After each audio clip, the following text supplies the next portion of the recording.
Hi everyone, my name is Moses Samasua from Incisive Training.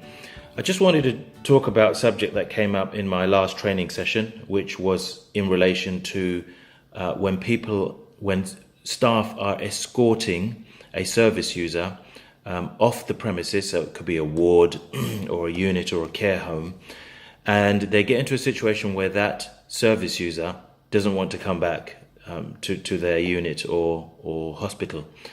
And the question was, what happens if that service user begins to walk away or run away from the member of staff? And over the years, I've heard various responses to this question.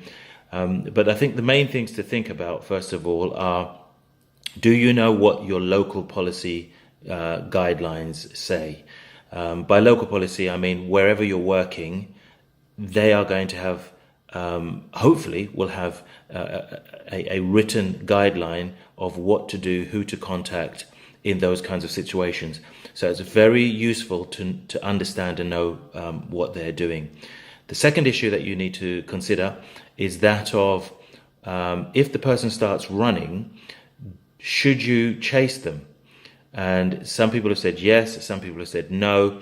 I think the things to think about are, if someone is running, and of course they'll probably be in fight or flight mode, so probably not thinking as well as they ought to, they could end up running into traffic. And that could put you in a difficult position if you're seen to have contributed to them doing so. Additionally, whilst they're running, they could hit passerbys, could hit elderly people, or bump into a child, or bump into a pregnant person. But equally, you, the person chasing them, if you were to chase them, could do all of those things as well.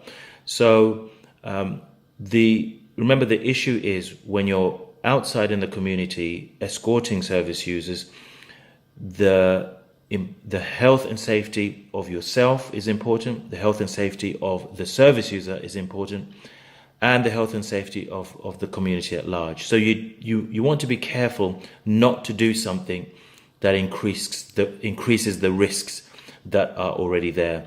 So number one, be aware before you leave the unit of what the local policy guidelines are. Give them your contact number. Make sure you have the contact details of the unit as well. And if a situation begins to go sideways, use your de-escalation skills to try and reassure the service user and to try and get them to willingly come back with you.